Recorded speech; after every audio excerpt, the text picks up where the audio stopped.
It's no secret that I love these power station gizmos, and I just think they've enhanced my camping so much. I love them. And I received a new one to review, and it's a Beaudens, B-E-A-U-D-E-N-S. Now, why this one? When I've already got these, I really don't need the extra power, but hey, I'll take it, you know. What this one does that these don't is it has a lithium iron phosphate battery in it, and that's a different battery technology. These are lithium ion, and it has a bonus in that it can be recharged.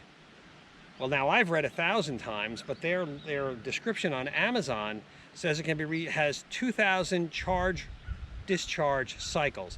Now I don't know if they're adding those together to come up with 2,000, or if you can truly charge it and discharge it 1,000 times.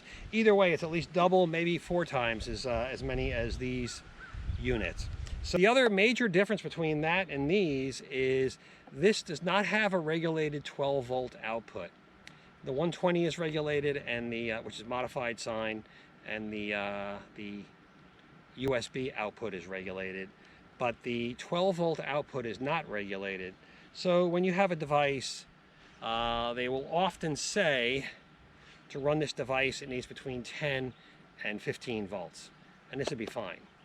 But if it says specifically this must have 12 volts, like say a medical device or a piece of lab equipment, or maybe some type of computer equipment you're using, if it specifies it must have a fixed voltage, this won't do that. This will drain from 12 volts down to about 10 volts, and then it will shut off. And that's usually good for most devices. That's usually adequate. Most devices can handle that, like a cell phone or something. They can all handle that. So this is their lowest end model. It's the I think it's got 160 watts capability, and it comes with a power brick. You just charge it in that little red circle there, and you plug it in the wall and charge it. And if you happen to be driving, or like here, I'm on off-grid, I'm on the solar panels, you get this little gizmo, you plug it in, and you can recharge it that way. Now on the output side, there is a 120 modified sine inverter in here. It works pretty good. There's 3 USB outputs.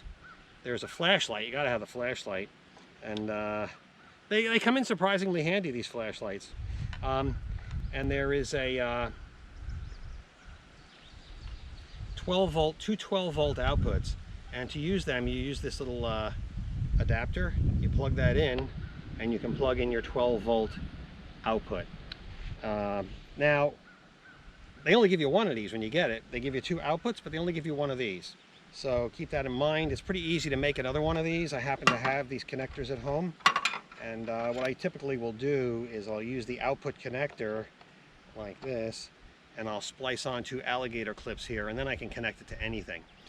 So that works out pretty good. So here's the face of the Beaudens, and I hope you can see this bar chart up here. I'll get a zoom in on that in a second. But it has 3 USB 2 connectors, no USB-C, has the AC inverter, has a flashlight, 12 volt output, 12 volt output, and 12 volt input.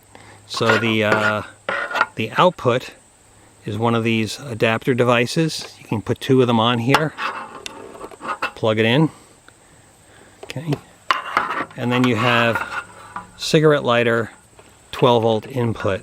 Now they claim that this has an MPPT controller, and an MPPT controller, that's a nice trick in such a small, inexpensive unit. MPPT controller, what it does is when the light dims at the end of the day or the morning, it takes excess voltage and turns it into amperage, and supposedly gives you a little bit more amperage. I have some units with an MPPT controller. I haven't noticed much different. People make these wild claims that they're 30 and 40% more efficient, and maybe in some cases they are, but not in my case. So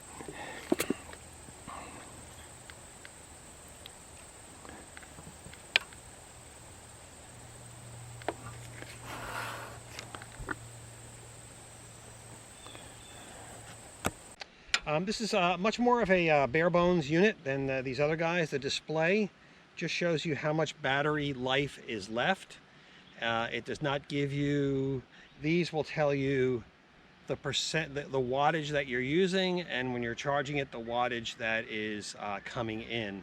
You know, it's a nice to have, but this does the same thing basically. You know how much energy you've got left, and that's what's the most important thing. Now, I have tested it, draining it and charging it at the same time, and that works fine. You know, obviously it will take a little longer to charge it if you are doing that, because you're draining the bucket while you're filling it. So it's the same concept. Now, why don't they use these batteries across the board? Well, they're relatively new. Tesla uses lithium ion, but there's talk they're thinking of going to these batteries. They haven't gone there yet. They're heavier. They weigh a lot more. This is a 1,000-watt unit. I'm not going to mention the name. I'm not supposed to. This is a 1,000-watt unit. And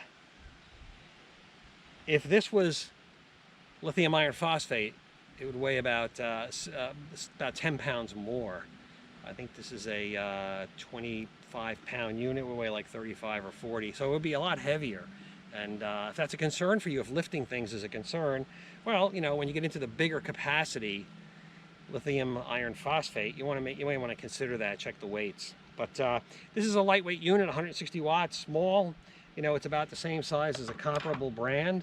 It functions about the same. If you're going to discharge and recharge daily, this is something to consider.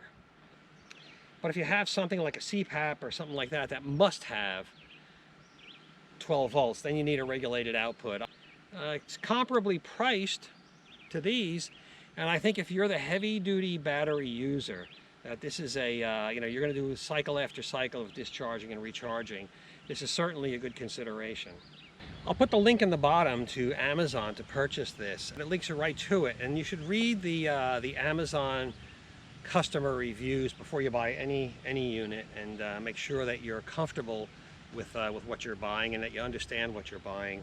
But no complaints from me on this. It's fine.